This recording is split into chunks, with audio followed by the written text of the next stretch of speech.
Hello everyone, I already made this video, but the audio was broken in places, so I think I re-upload it, have more condensed points. This is still an unscripted review. I think I said in my previous video I might do more like scripted video type stuff. I don't really have the time to do it at the moment, but yeah, that might be something I do. We'll see. But yeah, I kind of like this game. I have it. I have the Switch port, and this is going to be a general review, but also it will focus on Switch port exclusive elements because I think that makes this video more unique than just general thoughts from a random person on the internet. Because the Switch port isn't talking about that much. The biggest fucking MK Switch channel is just a massive transphobe anyway. So I don't think any people even want to watch them. So, yeah, I'll come to what happened with this game. It's gone a lot of updates. I got one yesterday. I fixed a few things. I had a chameleon, sort of. We sort of have her early, sort of not. We can't play as her, but she's there. But yeah, that's exciting. Chameleon coming soon. I don't know if I'll do a video dedicated to it. I don't know what I'd really do it about, so probably not. But yeah, I'm excited for her to come out tomorrow. But yeah, I'll just get into this video. I'll sort of cover like every mode, whatever you can call a mode, and then I'll give my overall opinions. But yeah, I do kind of like this game. And it's funny because this is a game that is getting fucking clowned on right now, and rightfully so. The Switch port especially. I think the Switch port's actually quite overhated because people seem to think the launch version of the game is the state the game's in now, and that's just not the case. And people have these graphical expectations for a port that shouldn't be on this toaster or console. I just think you have unrealistic expectations. There's certain just glitches and stuff that just aren't acceptable, regardless of the console it's on, and we'll get into that stuff. But there's nowhere near as many, and very few and far between. And the Switch gets dedicated updates to tackle problems dedicated to that version. So I think they're doing a good job. I'll jump straight into towers because it's not just saying this is your basic bog sand mode. You still have like you can do your local versus mode against like AI or whatever, but you don't even get XP from it anymore. You get XP from the towers here, and you got the same options I've been at MKX and MK11, so that's cool. The problem, however, is there's no boss fight.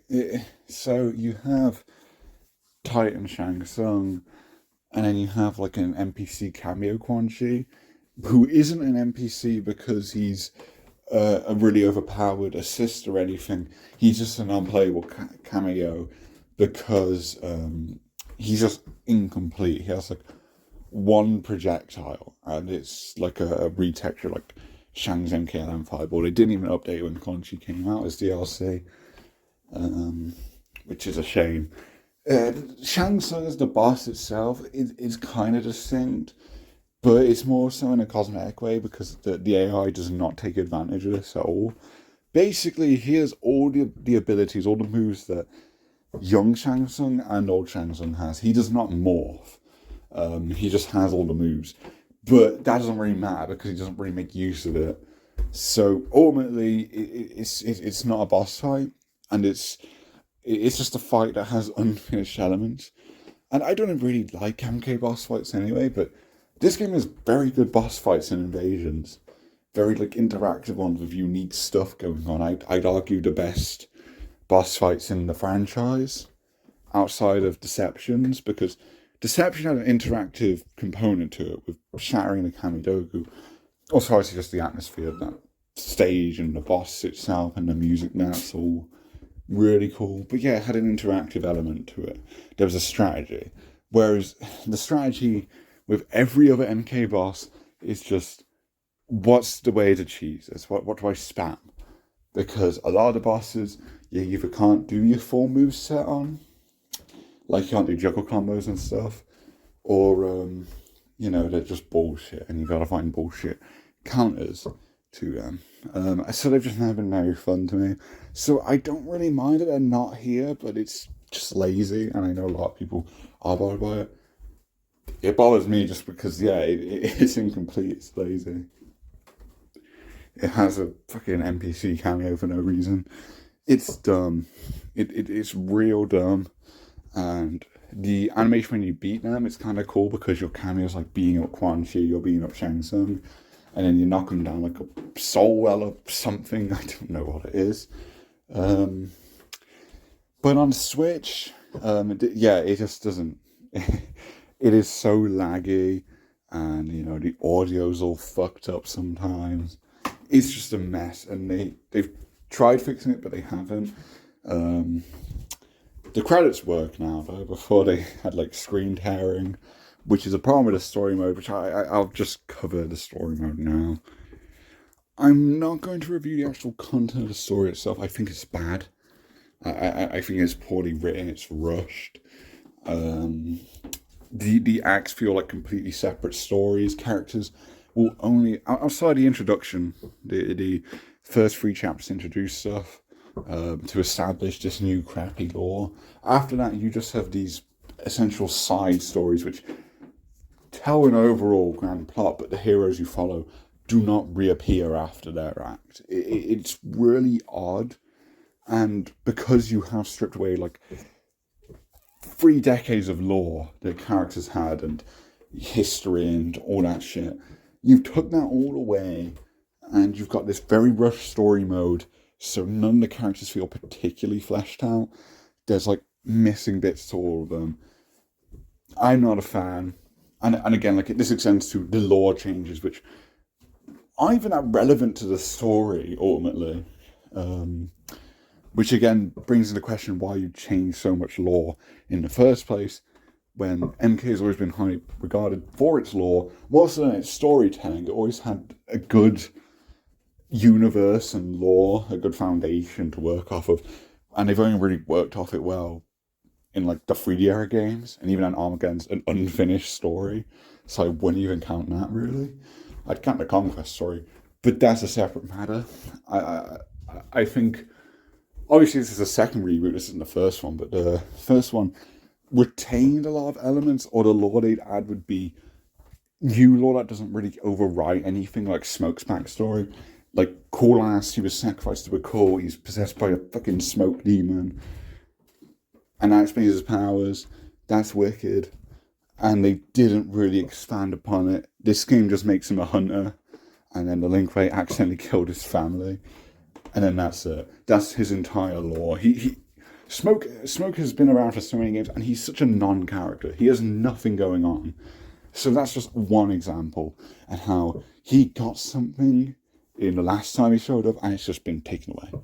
And it just makes you wonder, why would you get attached to these characters when they'll probably just do another reboot, and characters only appeared like once, many of them, or if at all, in the last timeline. Like there's just nothing to get engaged with. I think the story mode itself, a lot of the content's fine because there's some good personalities, there's some good story moments, but yeah, that's it. I just want to give a general thought. I have a more in-depth story review on the channel, and I'm very more positive than I should be in that video, because I think the lore changes are worse than the story itself. The story's still bad, but yeah.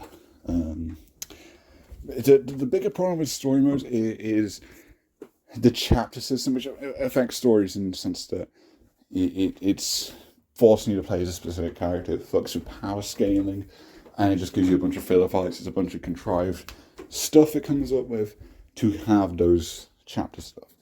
Some chapters have more than 4 fights, but they don't really take advantage of that. It's only Raiden and the last chapter, so there's not really much of a use for it. They don't take advantage of it at all. It just drags the story out. It's a slog to get through. On Switch, I don't see any value to even watching the cutscenes on Switch. I just watch on YouTube.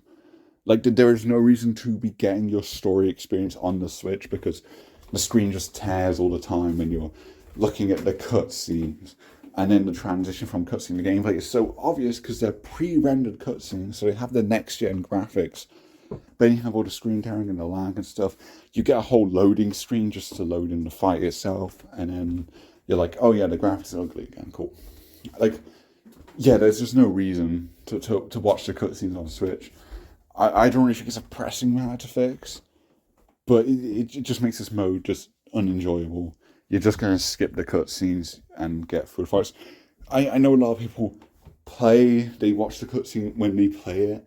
I always just watched the cutscenes before I played it, before I got my hands on it, knowing because the story would release before the game itself would release. And it's kind of hard to avoid spoilers like that. And I don't see much of a difference in the experience of watching it while doing the fights in between, just watching the cutscenes on YouTube. Because the fights don't add any emotion, they don't add any drama, they don't add a new gameplay experience at all. It is just boring fights. This game has a lot of different stuff, but it's just like unfinished NPC stuff like cameos and whatnot, making most of the fights feel unpolished and incomplete. So it's not neither replayable nor enjoyable. And it just doesn't offer any unique gameplay. You're only playing it to get the rewards, basically. And obviously people will play it for the story itself because they're curious. But the Switch port here, just watch the cutscenes on YouTube because the screen time is real bad. It's just pointless to watch the cutscenes on this version. Just download YouTube on your Switch and look up the cutscenes, and there you are. So yeah, that's about it. I do not like story mode, both in a writing sense and a gameplay sense.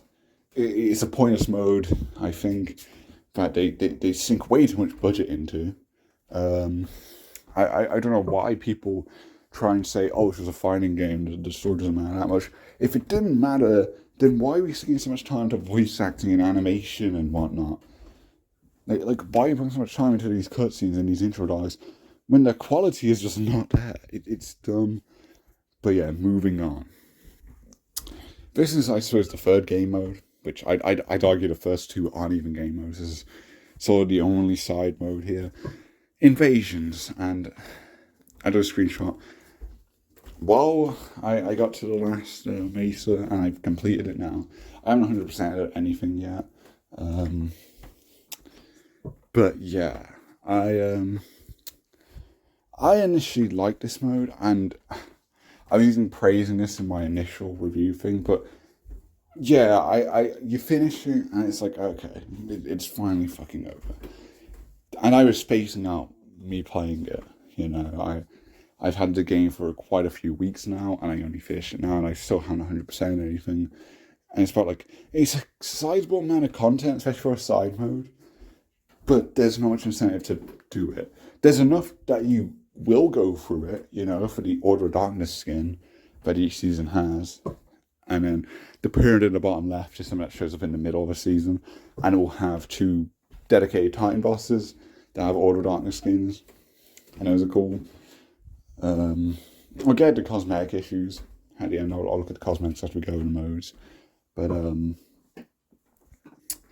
there's a lot I feel this mode does well. I like the whole RPG element of like assigning your stats. There's not enough difficulty to put your stats into anything but your damage though.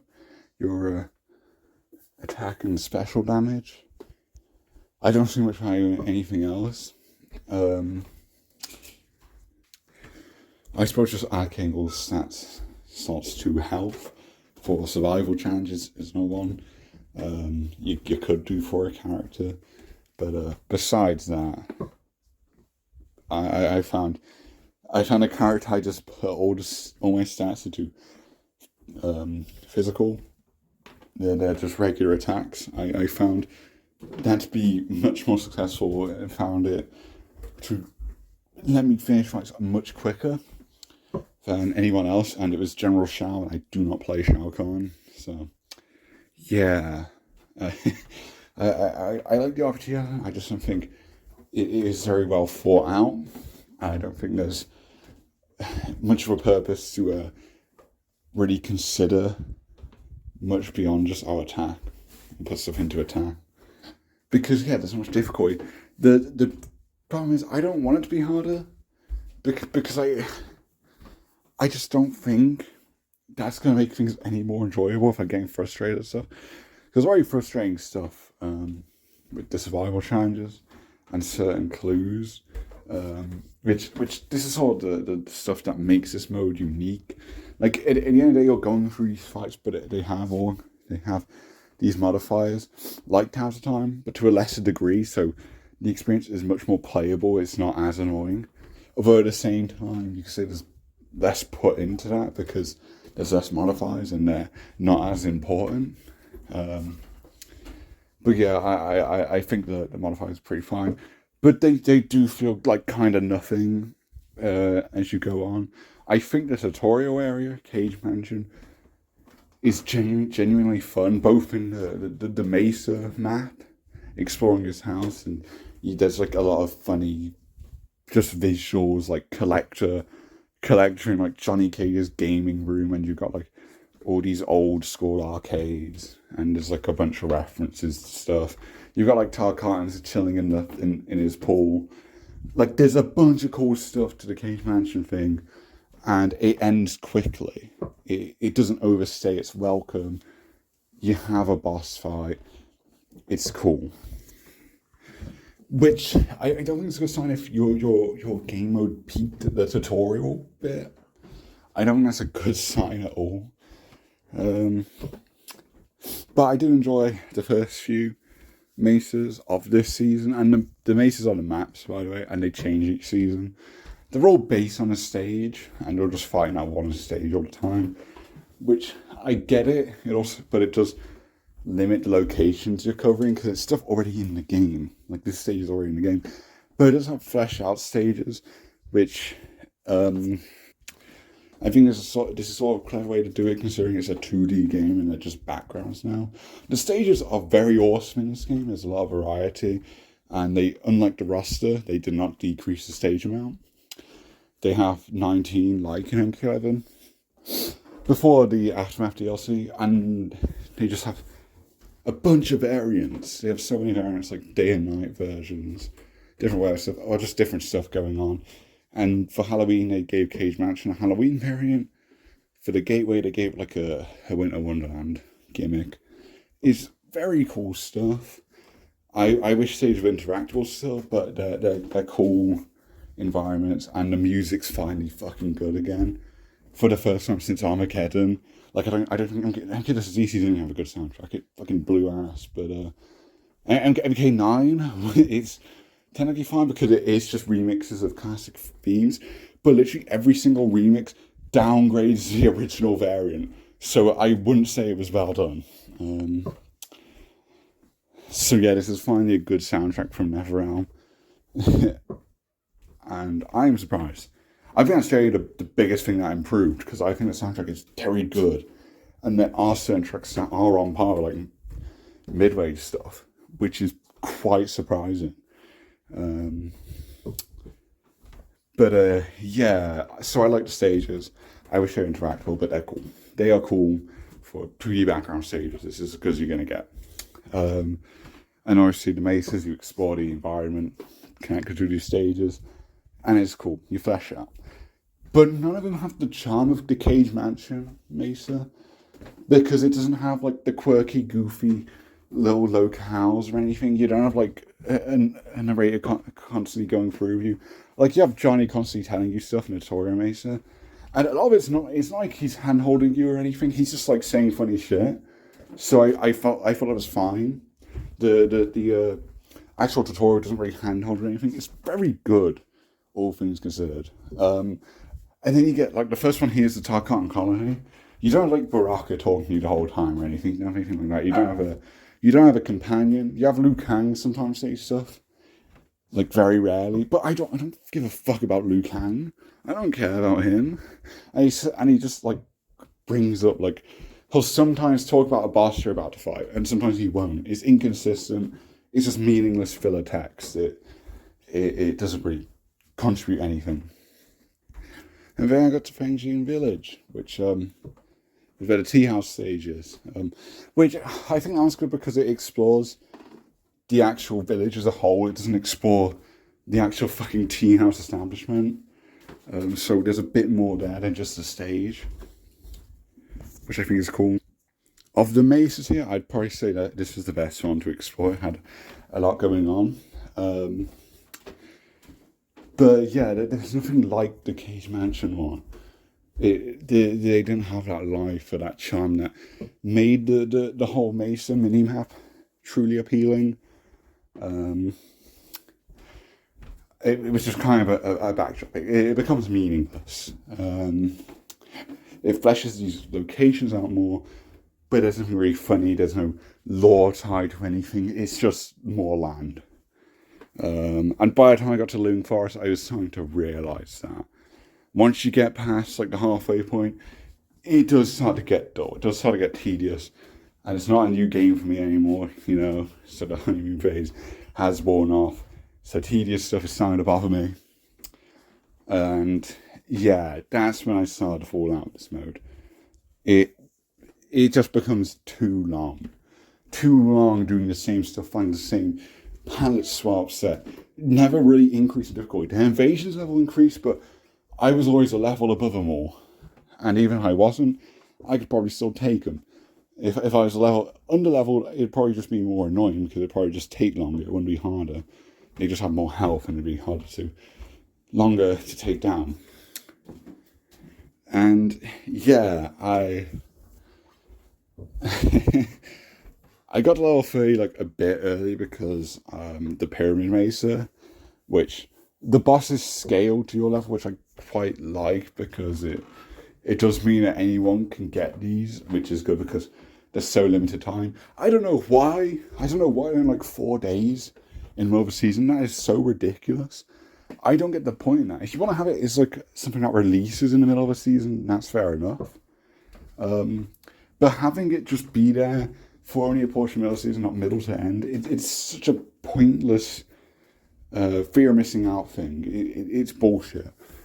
The time battles, I mean, the Astra one's kind of annoying, but I thought it was well made. She like uses her classic like torpedo move thing. And you'd have like a survive challenge in between the fights and stuff. She'd grow bigger at one point for some reason. Like, there's a bunch of crazy stuff that the bosses do. Unique attacks, unique segments to the boss fight. The Sub-Zero boss fight has interactables. You can like use a water bucket against him when he's doing like this ice aura move, which is a 95 movie reference. And this is the first 95 movie reference I've liked in a while. That scene was stupid as fuck, of course, but they haven't referenced it yet. It's not like they're referencing Johnny vs. Goro for the 20th time, or Shang Tsung saying your soul is mine for the 200th. It's just a new reference. It's clever. It's innovative. It adds a level of interactivity that makes me reminisce of the Onaga boss fight. It is on that level, not in terms of feeling, not in terms of actual aesthetic, but it does have those interactive elements that make boss fights somewhat more engaging. As engaged you should get for a 2D fighter, I'd say. So I do like the boss fights, even if they're annoying at times. I will say, when I fought the Sub-Zero boss, I never even used the water bucket though, as cool as I think it is.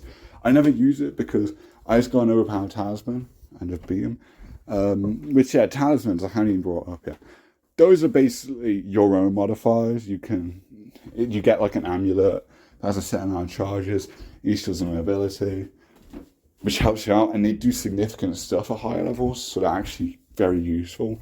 You also have relics that drastically change your stats and stuff, and I like that. Again, it's RPG elements I like. I will say, even though I like it, I think their vision of it was a bit off, because they have this guy at the Forge who has Shao Kahn's wrath on it for some reason. It's a Shokan called Bob, which is really fucking funny.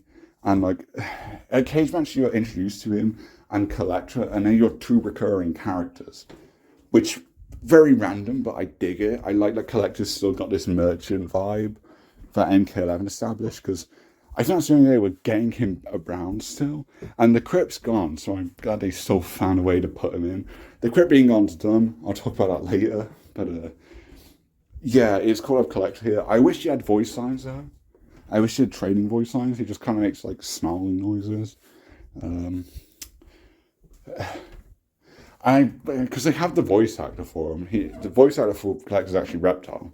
A lot of range there.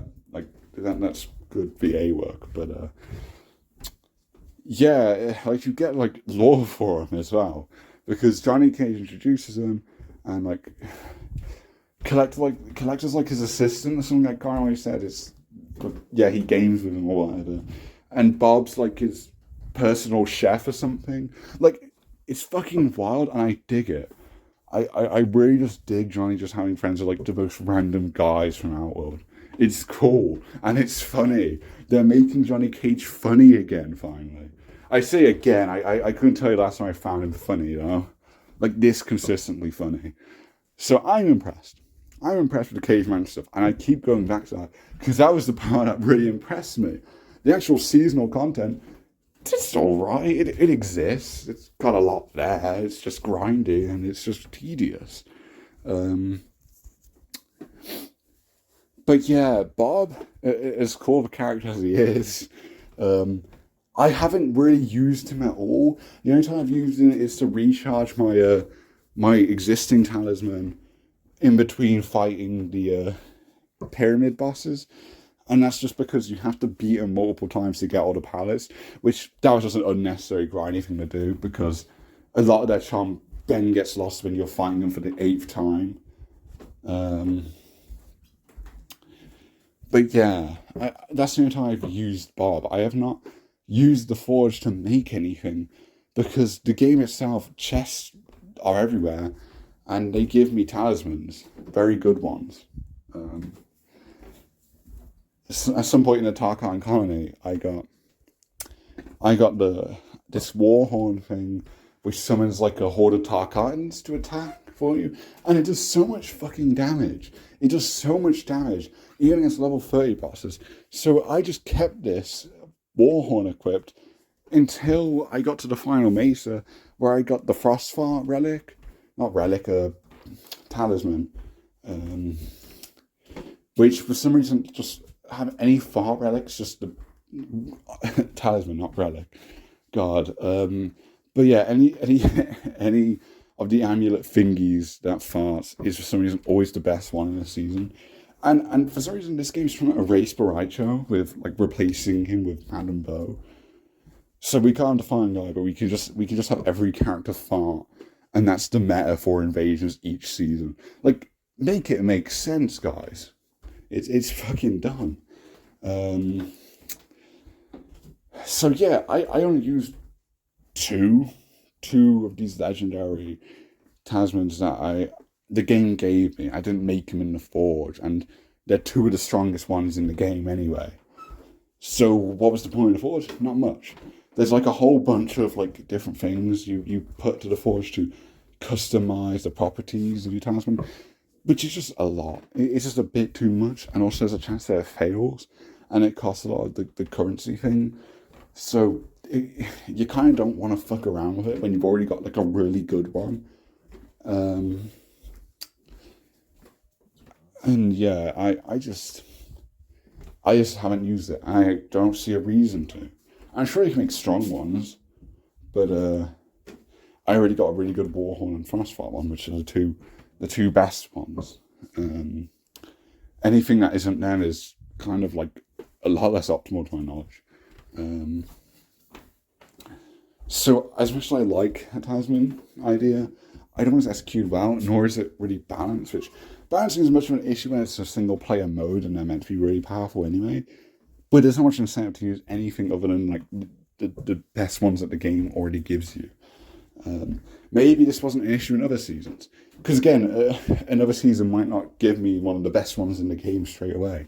I don't know why it did. They have set locations, so they decide to put that talisman there. So yeah, I guess it depends on the season. But yeah, I'm very over this mode. It just gets repetitive, and it loses what charm it had. The survival challenges seem cool initially, but most of them don't work properly on Switch.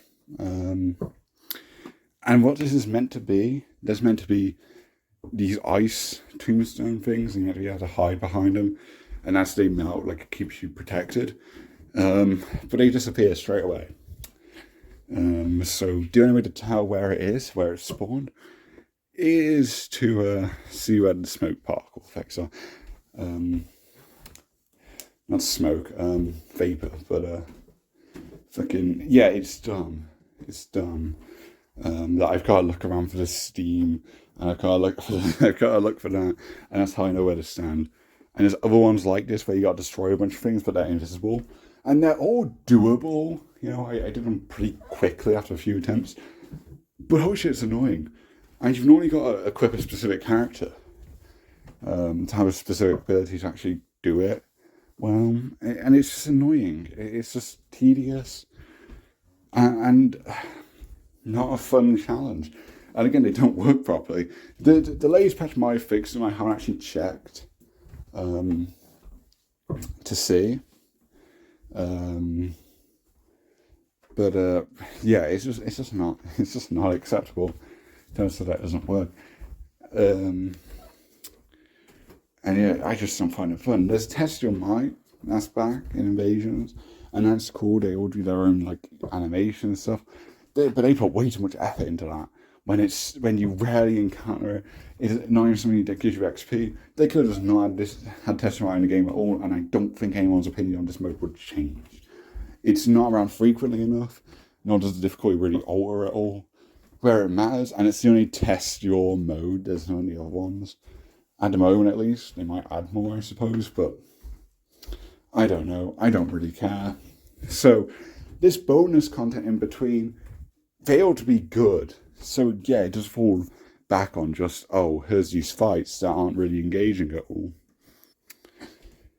So, I do think that's a problem, because yeah, it's just not an engaging grind, and it doesn't have the benefit of Tales of Time where you could just let an AI do it.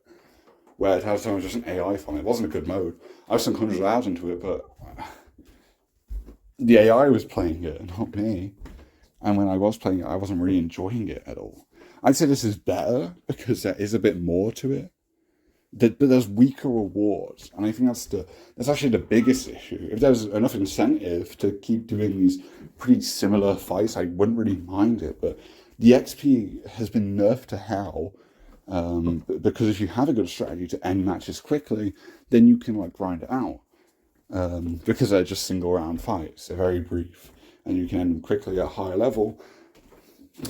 But the XP is so small. Like, playing an online match will get you so much more XP. So it's like, okay, well, then why am I playing this mode? It's not suitable to grind it, apparently.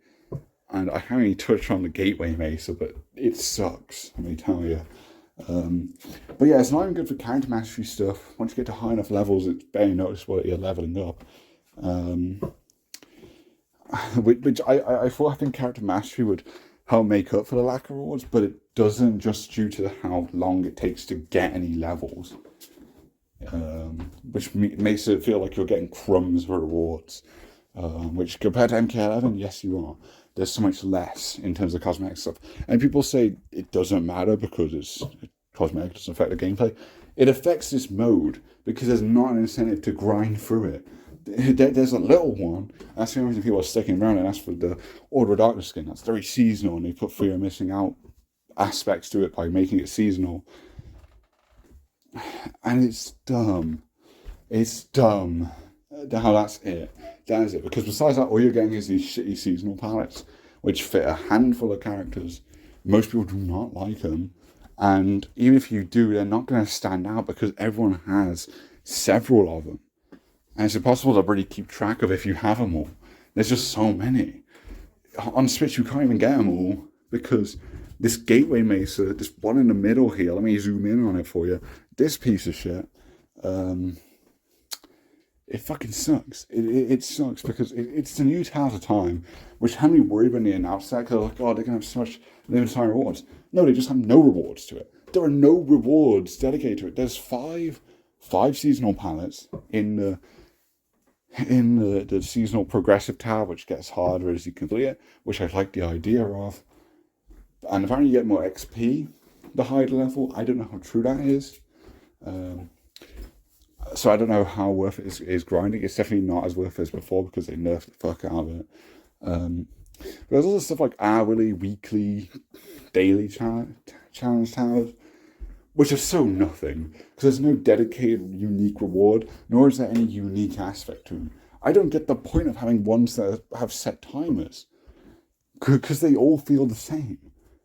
So I don't know what they were thinking there, other than, oh, make it like Towers of Time. But why? There's not a reward to it.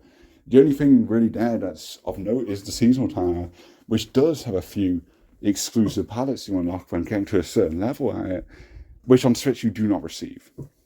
The patch might fix it. I don't think it did. And the newest patch, which we didn't get a patch notes, that's why I'm not sure. The newest patch seems to focus on fixing fatalities, certain fatalities. And a few visual stuff like combat card icons, which something were broken before. There might still be a broken one because I'm looking at my Darius cameo mastery wars, and his background, the name card thing, it is like in the top left of the screen. I don't know if it will look like that when equipped, but it's not looking good for that. When I unlock it, we'll find out if that's broken. I'm probably the first Switch player to even get this high of a rank with Darius, honestly, so that's probably why it hasn't been fixed, because no one knows about it except me. But yeah, they fixed a lot of icons and stuff for the combat card thing. And also Sub-Zero's invasion skin doesn't crash the game. I did not even mention that. How you go on this 8-hour-long grind for a skin that you couldn't even use out the great game crashing. It is garbage. And yeah, the seasonal, you're not really missing anything of note, but it is 5 parts that you can't get anywhere else, technically, but you can't really tell. And yeah, you just can't get them on Switch, I think. Again, the patch might have fixed it, but this was an issue in Season 2. This has just been an issue with Switch Invasion in general, and they haven't fixed it all. So I feel like this is just a thing. This is going to be a thing for a while. I mean, you can't truly 100% it, which is kind of dumb. Even though I don't really care about these palettes at all.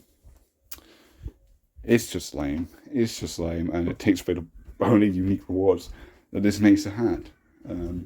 Also, I don't know why they're doing this. I don't know why they're having this permanent Mesa like gateways. And you have the Wuxia Academy, which is a training thing, which I don't know why you need training in this sort of mode. You've already sold out 2 of your 19 stages to having this useless role. You can now not make mesas based on them, and I reckon it'd be a really cool one with the Wuxia Academy. So yeah, I think that was a waste, for sure. I would love to explore the Wuxia Academy because that's one of the actual returning stages. So that'd be one I'd be actually interested in checking out. But yeah, no, it's just nothing. It's just nothing. It's a shame. It's a shame. So yeah, these 6 seasonal mesas, they're kind of fine for the first 3. Then it's just very dull and repetitive and boring for the last 3. And even when you beat the boss, you still gotta you get this key to unlock doors in the other mesas to 100% and all, which I like the idea of, but I'm spent. I'm spent by that point. I don't want to fucking keep playing this mode. I just don't. And this season is double the length. It's too much, so I could take a break and come back to it. But I know that last season was a month. I don't know why they're inconsistent with the days. It doesn't matter much, I suppose, but it's just weird. Because it's not like they're different in size or anything. I mean, this season it makes sense because the developers would have been on holiday. But season 1 was like 48 days, so that's like in the middle of them both. So I don't get it. But so yeah, like 30-day season, you got 8 hours of side content. You kind of got to go rapid for it. It feels it's still enough time for sure, but yeah, you gotta make sure you keep on top of it. And yeah, I just this season, I don't know how I'd feel about other seasons. I don't really think it matters other than the seasonal party again. I suppose if you like the seasonal party, you're going to have more of an incentive to keep going. But yeah, I mean, you get seasonal credits and you can spend them on seasonal parts in the store. So even that's not really exclusive to Invasions. So it's kind of nothing. It's kind of nothing. If they had like Dragon Crystal or something, even if it's a slim amount, like each season you get a few more. You got a constant way to replenish those crystals. I think that'd be a good thing to add. It probably wouldn't be enough though, even that, and yeah, it's still too silly to even do that. But yeah, I think that covers it. I think that's gonna be the longest segment of the video because this is doing actual gameplay changing mode, and I think this failed, but at the same time, it's probably the best side content NRS has done. Outside of Injustice, because I know Injustice actually does stuff. MK does not, which is a shame because the 3D era whole thing was, oh, look at all the single player content you have. Deception had 4 different fucking games built into one. So everything's going to pay in comparison to Deception and even Armageddon. But yeah, it's still not great. It's still not great quality. They're still not realizing that side modes need to be more than just doing more fights. Like, yes, it's a fighting game, but you've got to have a bit more to it than that. Like a chess combat that modifies the gameplay experience. Or Conquest, where you did have fights going on in Conquest, but it's a different experience. You got this open world feel to it. This doesn't achieve that. It's sort of like in the sense that, yeah, you're going around this map, but there's no NPCs to talk to or anything. So it doesn't do anything from like a lore standpoint or world building. It doesn't do much there. Cage Mansion did because you established Bob and you gave Collector his new origins. I don't know whether that's going to be canon or not. I don't know if like Collector's redeemed now and he's trying to kill his buddy. I hope they go with that. Because that'd be so fucking funny. That'd be so funny. You know, I like that's the one just complete character change I'd be fine with because that sounds fucking hilarious. But yeah, I don't think this is great. And obviously you got all the specific Switch issues, which graphically it doesn't look good, but I don't think the maces look that good in any graphics because yeah, the little maps I don't think they're meant to be on par with the quality of anything else in the game, which is kind of like Deception Conquest in that style, where the open world was of a very different graphics quality. That was quite outdated. So I guess it's kind of charming there, but yeah, there's not really anything going on. Nor are you really exploring new areas. It is just, oh, here's more of this stage. And it's like, okay, cool. That's cool, but there's not much to it. And there's not really any lore of note. So yeah, I don't think the appeal of Maces does much. I like the RPG element, and I think it was done very well. And yeah, I feel this had a lot of untapped potential, this style of thing, because the idea of compiling all the other side modes that are focused on still having fighting, I think Invasions works in that way. But I don't think they did it well. I don't think they executed it well because, yeah, there isn't that much variety. Both in the rewards, both in the enemies, both in the modifiers. I'm saying both like there's 2 things. Just everything there's not enough of. Except Maces. I think 6 is pretty vast. And they do change it, even if it's the same map. They change the layout and stuff. Which is the thing. I think this being seasonal is actually good, and I normally do not like seasonal content, but for this, it does need that. It does need that because it just would get so fucking dull. It would get so dull. So yeah. And also they last like a lengthier period of time. So it's not like out of time where, oh, you missed this hour, so you missed on this skin. Like it's not like that. So I think that's fine.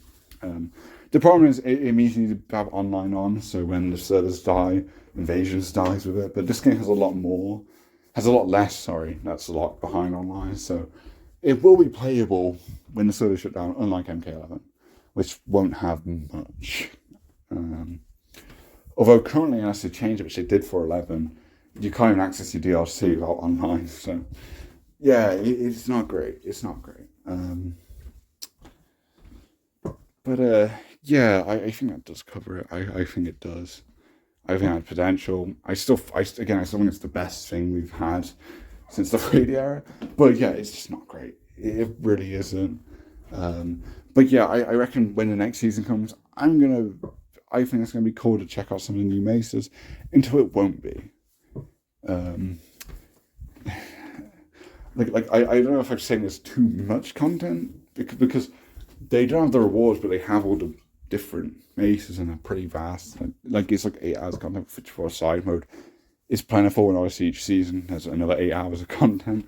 Like that's good, but yeah, I don't think they execute it well, and that's about it. And yes, I suppose it's online, which I mean, this is an old image, but like casual leaderboard. I did for like 2 weeks into playing the game. I was already like top 100, which isn't much of a flex to be being good at the game. Is more of a sign that yeah, the player base is pretty small on Switch, which is to be expected. It's like MK11. MK11, you find a lot of the same players and stuff. I got friends. It is kind of cool. It got that kind of community vibe, and also that game was always played by people. This game is the same, but to a lesser degree. There's less players, and there's honestly more annoying people. At least in my region, I think that region changes the players, and you can't really change the region. If you change your console's region, it doesn't change the region the game's assigned you to. So yeah, I mean, it makes sense why I've done that, obviously, but yeah, that does limit players a bit more. But you'll always find someone, I'm sure. You'll always find a player, but you just get declined a lot. It feels in this game more than others. I don't know why. Like fucking Gilgamesh here, and I am going to call him out. I've been declined by this guy like 50 fucking times. 50 times. At least. I might be understating that. I feel there's in so many more. And you come across this guy a lot. So if there is someone that's just hard rejecting you, it's going to be a problem because you'll just get matched up with him the very next thing. And then there's Kombat League, which I played a bit more lately. And it's good. It's better than it used to be. And since it used to be like best of 5 instead of best of 3, I don't know why they even changed that. They changed it back to best of 3, which is good. You cannot change your character though, you can change your cameo, which I can't just. But I don't really get it. I don't get that limitation. I don't see how that makes it a better competitive experience. In literal tournaments, the players are allowed to swap their characters. They're allowed to do that with the old Kombat League rules. So I don't know why it's not even in this game when pro players can fucking do it. If they're allowed to do it, then why can't we? Like, I don't get it. It's fucking stupid. It really, really is. And yeah, I don't get it. It's not that bad because yeah, you can swap the camera, can change a playstyle, can counter another character. But it's just strange. It's a strange restriction that I don't get because I feel counterpicking is a core part of competitive play. So I don't get the logic in limiting it. Especially when you have like zoner characters like a Quan Chi or a Rain in a game that heavily punishes zoners. Of course, you can swap a cameo to be one that helps you out a bit more. But yeah, you can get counterpicked hard. It doesn't mean you're gonna just lose. Obviously, that's just not how Mortal Kombat works. You don't get completely counterpicked like that. But I say it's less than MK11. But yeah, like counterpicking is still a thing, so you can just get bad luck. Hell, if you go in the Kombat League with a Shijinko cameo, what happens when you get put in a mirror match? You just get more of the same moveset, like fucking brilliant. Like it just doesn't seem very fair. I think there are kind of neat stuff with, like I said, the Shijinko cameo, because say you're against a character that he takes really good stuff from, you lose the match them, swap to Shijinko, and then you've got like your own Sento against a Kenshi. Like that's fucking wicked, right? I feel that makes Shijinko actually more optimal, but obviously if you go into him for the first match with him, then yeah, you could just get fucking bad luck. It's kind of rough. But yeah, you don't even see what the character's on select screen, which makes sense with the system they're going with. But yeah, you select your team beforehand and you get into a match. They added a Wi-Fi filter, which I don't like. One, because it's just an extra fucking button press. It's so much worse than, I don't have any images of it, but basically what it does, it just shows the Wi-Fi, and you have a choice to accept or decline based on the ping. And you have the option to accept or decline no matter what. Like even if it's good connection, you can just decline it still. It does not show the player, however. So but assuming you both press accept, you then see the player. So you can't just decline based on their level or, oh, it's a player I don't like, or whatever. The problem is, because the player base is so small, you're going to go on Kombat League, there's probably only a few other players at a time. You're going to come across the same player a bunch. Which means you can kind of learn what your ping with them is at. You can kind of recognize who it is just off of the ping, which is fucking nuts. But trust me, I realized that, and I wasn't even thinking of it, but yeah, you could abuse that to just decline people in ranked, which is kind of insane. This won't be a problem with any of the other versions, but I mean, it would be on PC, because I think PC has even less players. But yeah, here on Switch, you can just fucking decline anyone. Which I wasn't even thinking of that, but it was something I noticed when it was implemented, and I was like, oh, that's interesting. So I don't know, this point is also, like, it doesn't make a sound. So, like, you're on your phone while you're in the long-ass matchmaking because it's a smaller player base. And then, like, you'll just look at me like, oh, there's been a match found, but it hasn't gave a sound effect thing because it's got the stupid Wi-Fi filter thing in the way. I really hate it. And I because people kept whining for it, we got it in. Because people kept whining about, like, really dumb stuff. I mean, I get why you have it. I get why I feel that was in 11. I should have been in from the start. But how they did it is so bad that I think it'd be better off without one. At least on Switch. Just get rid of it on Switch. We do not have fucking standards for Switch players. We do not have connection standards. But then there's also, like, intro dialogues, which is so dumb on Switch, especially because the same update that added intro dialogues to all the other modes, Switch, for the sake of load times, they removed it from the modes that originally had it. So your regular versus and your casual versus. Meaning ranked mode has intros, but regular versus does not. Like, what? How does that make sense? How does that make sense? And again, it's a ranked mode. Everyone's going to skip them. People annoy skipping casual anyway because they're uninteresting bits of dialogue. And yeah, you've probably heard them a million times. They're pointless. I don't know why they keep doing them. Again, like your special personality character. Again, I'm a big lore nerd. I fucking care about these characters and stuff. But the writing in the intro is so shit half the time. You like when a new character comes out, you kind of just look at all that intro dialogue, and that's it. And that's the whole intro dialogue experience. I don't listen to them past that.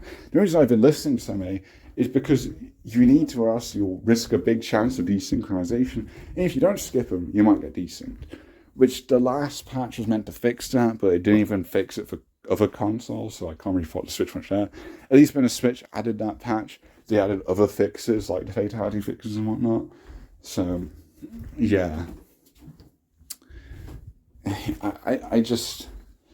I think it's so dumb how, you know, people whine about wanting intro dialogues that they'll just skip anyway. They added them, and because they added them, that's what caused all the desync issues. Was it worth it, guys? Was it fucking worth it? No, it was not. Just a very pointless thing. Please just take out intro dialogues from Kombat League. We do not need them, because we're just going to skip them anyway. It's dumb. And yeah, I guess we're going to have another month. Because next season until a month, I don't get another update until then. I guess another month are just decent. Even in casual, you get decent. It's really, really fucking stupid. It is unacceptable quality for a full price AAA game. They should have working online. I guess that's too much to ask for. Another thing with Kombat League is just there's weaker rewards. You still get like a gear piece per rank, and then although it's hard to actually get the skins because you need to get to the end of their block instead of getting to the start of it. For example, you need to get to warrior rank to get the first Kombat League skin instead of apprentice, which the skins anyway don't stand out as much because now every card has these seasonal skins. But they have the appeal of being palettes for the Auto Dark skins, which Shang Tsung gets regular ones of anyway. I don't know why he does. But yeah, no one else does. It's weird. And the DLC cards besides Shang do not get any seasonal palettes at all. And they don't even get alternate costumes like Quan Chi having 2 in the game. But yeah, we'll get more into cosmetics. But yeah, you also don't get like your seasonal challenges. You don't get your daily Dragon Crystal reward, because of course not, for doing a few sets every day. And yeah, it's less, which is a shame. But I pretty much, because I get to kind of switch on casual, I don't really play ranked, because I don't think the ranks really matter that much, nor do the rewards matter too much. But I suppose it's better because I like getting high ranks currently is tricky. But yeah, it is what it is. I think online is fine. I think online as a whole will be pretty fine if they just fix the fucking servers. It's a fine system. It's the same stuff. You can King of the Hill, which no one on Switch is playing, and it's a shit mode, so I get why. But like, they also removed a few things like private rooms and stuff, which on Switch at least were kind of useful because it is that smaller, more community-based thing. They also kind of took out being able to just press the R button on the Switch controllers after a match to view the player's profile. You can't do that anymore, so you can't really add friends. But you just need to go after the replays here. You know, I had a bunch of sets with Baraka play, and I had to go here to find their profile. Which probably here, career stats, they're still good. They still cover your a whole bunch of stats, and more importantly, your online stats with your characters, but also your cameos. They also decided to add a listing for brutalities and fatalities done, which I find. Although I will say they're kind of in an odd position because they're close to the name and the win-loss record and the win percentage or whatever. Actually, it's not win percentage, it's online use percentage. But yeah, it now just how many brutalities, fatalities. So that's an extra thing 11 didn't have. It does not sort automatically based on your play time with them. No. It's kind of just the regular alphabetical order, and then the DLC cards at the bottom that aren't put in that order. And then carries are the same. They're like a separate listing, which I guess is due to, it's just to separate them. And also like repeat characters like Sub-Zero or Scorpion coming out. It works. I like it. You've obviously got your replays here, which people are saying doesn't work, but I never had issues where it wouldn't work. And also, apparently the update fixed it.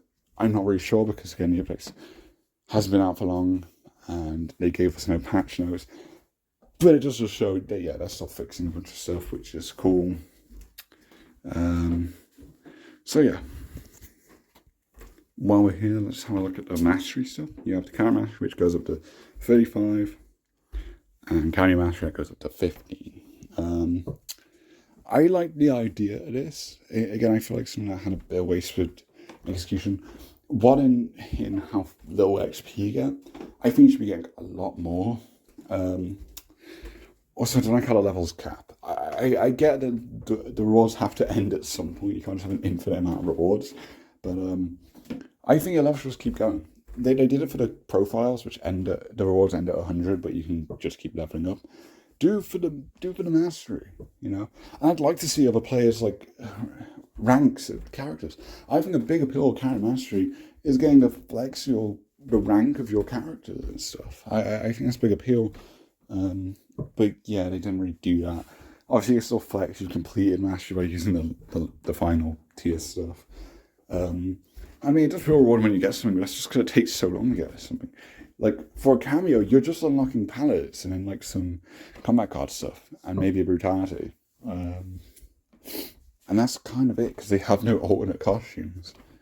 The only two that do, you unlock them somewhere else, and I'll talk about now in a minute. But yeah, I've been playing hours of Darius, and I mean, this is an old image still, but I'm only rank 12 of him. I have not mastered anyone. I haven't even mastered Quan Chi. I've been playing him a lot. This is sort of highest level I got him. I think I'm at 23 now on Email.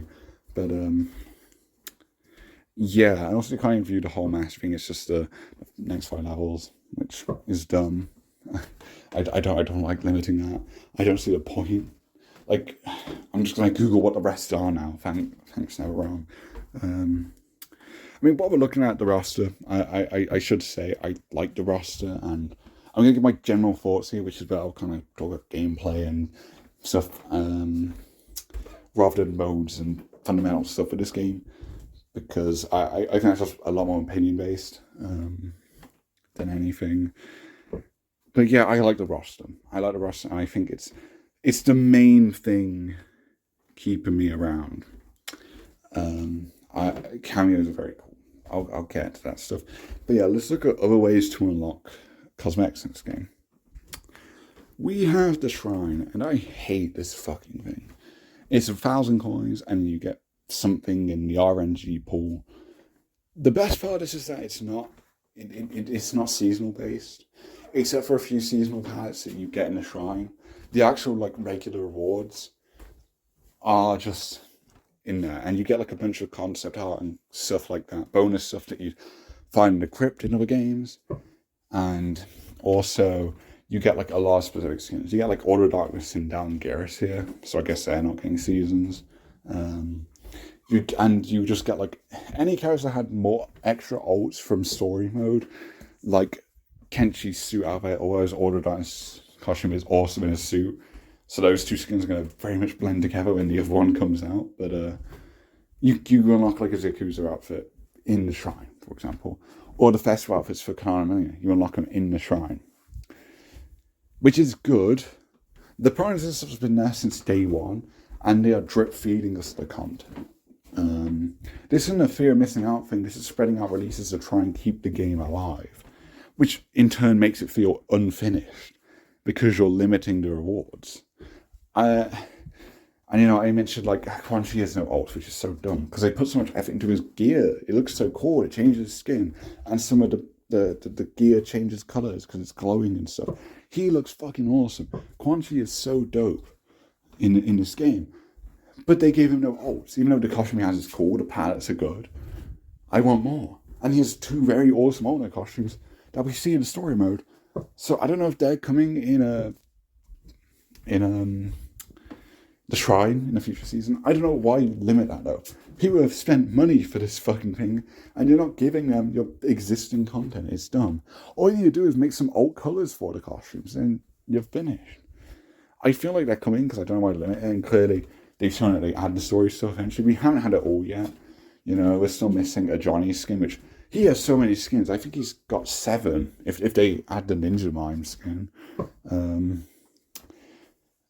Which I feel like some of them are missing out. Like Smoke is like a Cyber Smoke skin, which is a cameo reskin, but they latch it onto Smoke.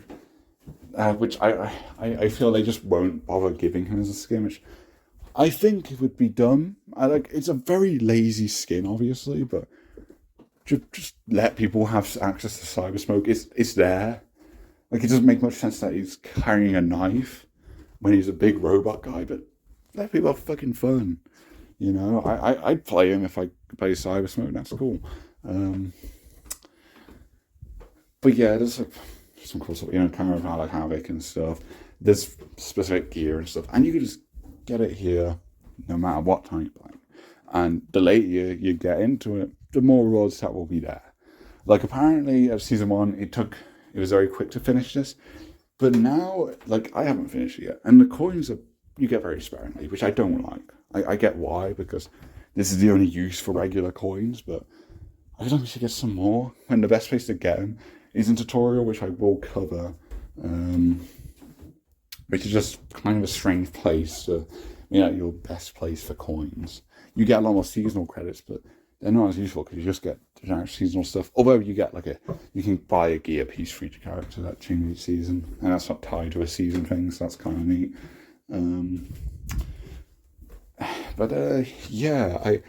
My main issue with this, it isn't even any of what I've said. It's that it replaced the crypt.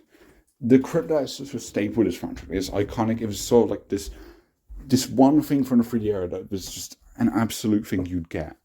Even Breakers, MK11 took them away. Which I think Breakaways are better for 2D MK, but that's a hot take for another time. I don't know why. It just feels lazy. And the crypt had become like its own mode because you'd explore and stuff. It was kind of free roam. I don't think they handled it well until MK11. Even MK11 feels like wasted potential. But yeah, just do a classic coffin thing.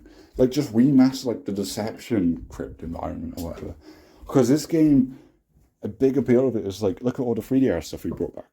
Just have a classic crypt. That'd be a cool one. What I'm asking for isn't even a gameplay thing. It's just something that's been in every game. It hasn't been a mode until later entries, and people seem to misunderstand. The crypt is not meant to be a mode. It's just where you go to spend your coins. It's got a cool atmosphere and stuff. It has a lot of appeal to unlocking stuff. And they just took all of the charm and life out of it. We're just having this shrine. It's just lazy. It's just lazy because the shrine was just a part of the MKX11 crypt. And now we have no crypt, but we have the shrine. It's done. And I feel we have enough rewards in the shrine to actually make a crypt out of it. Considering we get more and more each season, I've already got quite a good amount now. If they just didn't do that shit and they put it all in at one season, and then any stuff that they make later they want to add, then you have the shrines, a side area you can go to. That'd be cool. But yeah, no, they just were lazy and it's shrine. And then Ed Boon had the fucking gall to say that Invasions is replacing the crypt. Just because it's a mode that has chests and it does not make it anything like the crypt. It's the Towers of Time replacement. It is not the crypt replacement. So they took out the crypt, and with no real replacement, it's just less content. Fundamentally, there's just less. And that's my big issue. Because the crypt, it really shouldn't be a mode. It doesn't have to be. I just think it should be that. Fundamentally. So I think that's disappointing, but yeah, this is the last place where you unlock stuff for the most part. Which, yeah, I might as well cover the gallery here before you go into stuff. It's a good system. Apparently not all the art is even here, which doesn't surprise me. I don't know if it's true because I haven't finished the shrine. Character Mastery does have some constant art dedicated to characters too. And that's always cool to see. I like having access to stuff. You get to view the ending and stuff. It's what you'd expect. It's the content gallery that's been around since the crypt was around. I see there's probably less here than the average content gallery though, but it is what it is. But yeah, apparently some of that's not available, but the shrine seems to be adding stuff later, and they have a whole percentage completion thing, so if that's true, then I imagine it will be complete. But yeah, that's a dumb thing to limit. MKM did do this though. They literally numbered the art you had to unlock, and you couldn't unlock it all. And they never changed it. You just fundamentally can't finish that game.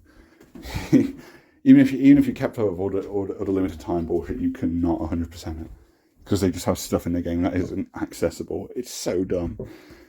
And this game has that, but because they are just drip feeding content, I think that's part of the design. I don't think they're forgetting stuff. I could be wrong though. I could very well be wrong. But yeah, we'll quickly go over them before I the cosmetics and give my final thoughts. Tutorial is fast, but it, as someone who already knows a lot of these fundamentals, it's not enjoyable, which it's not meant to be, but the problem is they put a really good amount of coin rewards and they have a completion thing for it. So you want to be a completionist, you gotta get through this. And yeah, you get a ton of coins from it. I think it does the job. I think it's a good tutorial. It teaches you a lot. I think if you're new to fighting games, you're new to the game, you don't understand stuff, go here. I think it's useful for a new player. I think when you complete a challenge, you have to hold on like the minus button, which is fucking random. That's so random, and it's not even consistent because the next thing is challenges, combo challenges. They're back from MK vs DC. There's less because there's only 8 instead of 10, although there's more because there's more characters, and you kind of latched upon with a cameo, which is kind of my main issue with. My main challenge with doing these is if I'm doing a cameo that I'm not used to playing a character with, that's still cool. But yeah, you get a lot of coins for each one. And I'm just glad it's back because MKCC didn't really have any side content. It didn't have a crypt, it didn't have a shrine, you know, it had no cosmetic rewards or anything.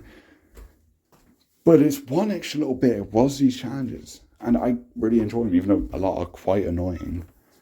It's just something I keep going back to, and this thing gives you coin rewards and stuff, and because coins are so fast, it's actually a substantial amount. I really like this, and it's something that I think should have just always stuck around. I'm surprised they remembered it to bring it back, but I'm glad they did. I really like having something like this.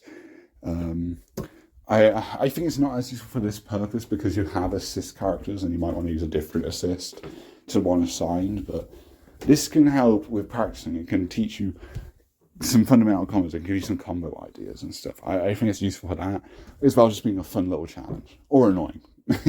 it could be that too. But yeah, I like this. This is a good thing to add, for sure. Now the cosmetics. Straight away, the image I pulled up, I just pulled up a random one, and this is showing glitch which the patch didn't fix.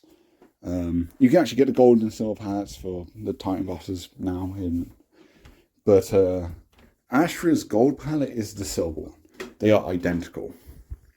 Even in a mirror match, it's the same skin. You can't change it, which is a shame because that palette looks really cool. Not a big deal, but like it does just kind of highlight how random the visual issues with this game are. Because I think the game itself graphically, you know, it looks fine. It looks good, especially for a Switch game standards. It looks good. Now that they kind of added the textures and stuff, which there is a glitch, and I said I might have fixed one because it's quite noticeable, but there's a glitch where texture will just melt. Like, look at this, and there it is. And you'll notice this when stuff is loading in. Like for a second when something appears, it'll look like this before loading in the textures. A glitch makes it so the textures don't load in, so the game does look ugly. It happens very infrequently. It happens randomly. It doesn't happen often enough to matter. And the load times are pretty quick, so you can just close the game and like a minute later you're back in. Load times are quite fast now, which was a big issue. And it probably, so I should have clarified, the load times are good, which I think was a big complaint. That's sort of the main complaint. They're fine now. They're faster than MK11 on Switch. It's like around 20 seconds for a load screen, and loading into the game itself, it's faster. Which is a problem because the game had crashing issues, which I don't think it has any more because they fix fatalities. And I assume they fix Omni-Man's, because I tried it didn't crash, but sometimes it's fine. But yeah, that's something like Omni-Man's train fatality. That's one that would often crash the game. And I think they fixed crashing stuff. I could be wrong though. Stuff just pops up again, new patch. But yeah, it's not hard to notice the issues with this game. But yeah, there's some here. So yeah. And you know, it's just sort of random shit like this showing up. You'll just get glitches and bugs that are very funny, and they don't happen enough to really matter. It's just stuff like that, and I don't think that's like bring news fixing. But ones that are just like consistent visual bugs are, for example, there's a lot of broken gear in this game, and I thought this game was going to have orange eyes. Apparently, the skin on all consoles doesn't, even though like the story mode one had orange eyes. I'm pretty sure. But yeah, it's just blue eyes for Garrus, the other dark skin. But then a lot of his gear, his chest pieces, just don't show up. Havoc has a very big problem with the hair for this skin, scabbed over one. You know, it's got bald Vic, and like in Fatal Blow and stuff, because it's gear and it disappears. And I think they made it so that on other versions his gear actually stays on during fatal blow animations. Not on this one. He's just bald, which is fucking funny. But yeah, a lot of his gear is broken. Other ones will just like kind of fuck up his face, which this happens sometimes on a brutality screen. This isn't how his face normally looks, but yeah, his face will just disappear. It just like parts of it just kind of go everywhere. Like he has in most gear like a bit attached to his chin, and on most skins that's just all over the place. I think it's because like he destroys his head and stuff. He rips it off and stuff, and that's causing a lot of gear to break, I think. Which this patch hasn't fixed. They fixed how it's Deception style gear, or so I'm told. I haven't actually unlocked it yet, which is, I'd say, the only good looking one, really, but I think they should fix the others, of course. And I don't know if that means I'm unaware of the glitch for the others. I don't know how much they're aware of stuff like this, because small player base, and they've had a lot to fix. So I don't know if it's in their plans, like them fixing one of the gears, if that means it's in their plans, or they're just unaware that most of his other gear pieces are also broken. I don't know. But if you play these characters, you will notice them. It's kind of hard to tell, but like Astra, for this gear piece, the sheath for Chris is broken, and I imagine there's other gear she has like that. Because the gear affects the sheath as well, so it kind of went all over the place. This is less of a common one now. I only noticed it with this one, and never really again. And also, it's just harder to sort of see it anyway. But yeah, the gear is quite buggy a lot of the time for certain gear. That is, most gear pieces are not like your mass gear. That's all fine. But yeah, I think Havoc's the bigger one because it's not like a handful of specific gear pieces. It's just the majority of his gear is broken. And I get why, but yeah, it should be fixed. And again, I feel like that's big enough that it would be, but I feel like some gear might be missed out on being fixed just because it's quite a hard thing to realise is there. But yeah, it's just very specific visual bugs like this that exist. That while the game graphically, the standards of Switch is fine now, and there's a lot less visual bugs for sure. Like Reptile doesn't have two heads anymore. Serena doesn't have no head. You know, like it's more small stuff, and there's less of it, and they're still fixing stuff. But yeah, Kingdom visual bugs are still present, just to a lesser degree. Customization itself, I think it's all right. I think it's a massive downgrade to 11, and this was like one of the things I was most excited to see followed up on was the great customization MK11. I want to see how they improve on it. They just fundamentally downgraded it. They took it from 3 gear pieces to 1, which I don't really mind. But like fundamentally, it's less stuff, and also there's just less gear to even to the one piece. Although they keep adding new gear, so that probably won't be an issue in the future. There's still a good amount, you know, and it's nice to still have gear. So it's not the end of the world, but there's less costumes as well. Like there's just less. There was objectively less there, and you can't make an argument for quality because I know England had a lot of just quantity over quality, with a lot of old skins just being versions reusing parts and just changing them a bit. Difference is MK11 had 6 skins with 10 parts, not 6, so there's more colours anyway. And at least 3 of those, typically 4, would just be completely unique. So yeah, the average character for me has less customization. It's sort of weird to sort of try that for everyone, because if you get story mode skins, then you have extra skins to go off of.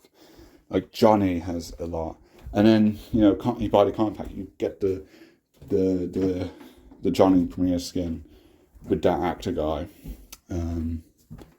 which kind of sucks because it's his classic MK1 costume, but it's sort of ruined by having a shit actor behind it, which is a shame. Obviously, it's based off the guy, but it does kind of ruin what would be a cool classic skin, which we don't have a classic Johnny, and also that classic skin had never been made before. And yeah, we just don't get a normal version of it. We just get the one with the actor it's based on, which is just uncanny.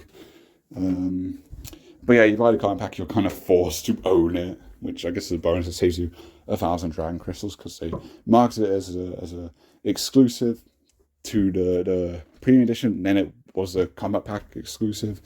Then it just got in the store. But yeah. The dragon crystals, big problem. I already talked about that, so I won't go too in depth in it, but you shouldn't have microtransactions in a full price game. DLC packs are fine, but this is just overpriced for anything. Even the ones that are 500 dragon crystals, like £4 for Vakatan skin, but most are 1,000, so £8. It's just not worth it. The characters themselves had their prices inflated as well, but if you buy the full card pack, it's kind of worth it. It's still decent enough value because the price changes only by like £5. Actually, not even that, £3 like Encounter's card pack. So inflation hit the characters separately, but not in the pack, which I suppose incentivizes you to buy the full pack because you save more money. Which I got the pack. I'll admit it. I got it because the carry line is pretty cool. Genetic Cage aside, and also Quan Chi's dope. Omak and Takeda, sure, yep, sure. But yeah, Dragon Crystal are a big problem. And I think if they just made them, a way to get them for free, I think it'd be fine because I think the shop system's alright. It changes at random times, but it's always around long enough for you to know what's in the shop, and there's substantial skins and stuff. But I know why they probably aren't going to add any free way to get Dragon Crystals, even if it's a very small amount, like the 50 time crystals in Kombat League. And I don't want to do that because you can get their DLC skins for free. If they add a free way to constantly get currency, because by the way, you can earn Dragon Crystals, but you can only get up to 6,100, and that's including Shang, so you'd actually get 5,900 without any DLC. So you'd be able to get 5 skins. Actually, no, 6, because there's a few that are cheaper than 1,000. So you'd be able to get at least 6 skins, which, that's like, that's kind of a neat bonus, considering these would probably pay DLC skin packs before, but okay. Just make a DLC skin packs.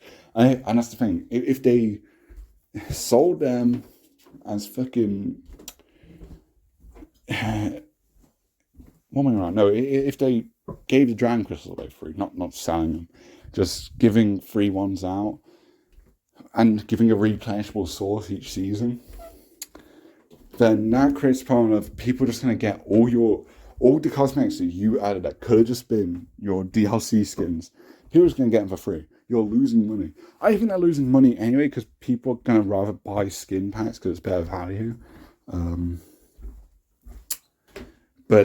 Yeah, again, it is cosmetics, but it didn't make a difference. No, it impacts how much you want to grind the game out and stuff. And I think it's a decent amount because in the day, there's free costumes for the average character, even though the third one's not unlockable for most. It's just a grind to get anything, and when you used to earn so many rewards so quickly in MK11, it does feel like a downgrade.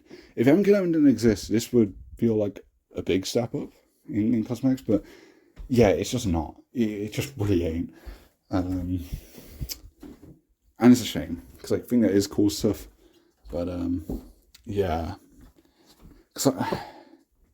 Also, Dragon Crystals, that was the extra thing.